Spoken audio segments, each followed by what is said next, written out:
morning. So, how I came to know all you people in Sister Virginia is back in 1987 in the summer, I was on an Indian reservation called the Indian Reservation, Washington State.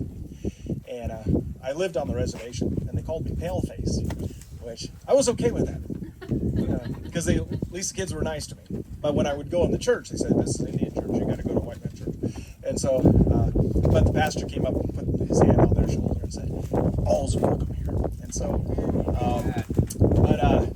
I found Johnny's tape at a convenience store, and when I was in there, actually looking for Indian drums and Indian music, because I was at a powwow there, and I saw the Spirit of God, and I was like, "Well, that looks the Indian, so I'll go and buy that one." And then I started listening to it, and I said, "This is Christian music," and I wasn't saved at that time. I went to church. You probably have known young people to go to church all their life, and then later they actually give a commitment to Jesus. But it was 6 months later after I gave my heart to Jesus, and I really believe it was because of Johnny's tape. And then I went in the military and spent 24 years there. And one morning I woke up and I got to thinking about Johnny again, so I Googled him. This is fast forward.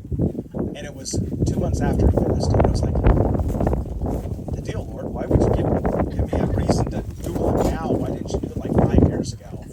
You know, and so I could travel down and see him. And I don't know, he didn't give me an answer, but what I did is I got the chance to watch all the YouTube videos. And a lot of you are familiar, because a lot of you would walk through the camera and say, "Oh, I know that one. Oh, yeah, I know that."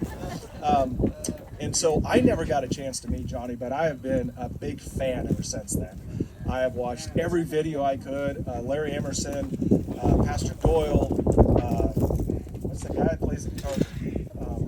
We talked about him, is blind. Kurt Courtney, and Warren, and you know the music has been amazing to me. And my wife and I sold everything, got in a fifth wheel, we're fully retired, and we just travel the nation. We're on our way back to Washington State. And I said, "Well, we're coming through Arizona. I don't care how far out of the way. I'm going to stop at Fort McDowell and see." And it wasn't that far out of the way. I mean, it was right off the interstate, so it was great.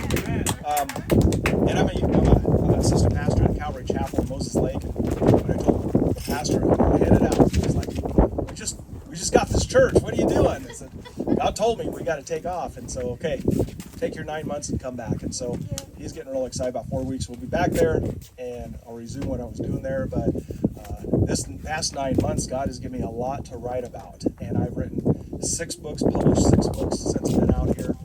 And I would like to give every one of you one of my books. I just ran out, so I'm going to give you my card.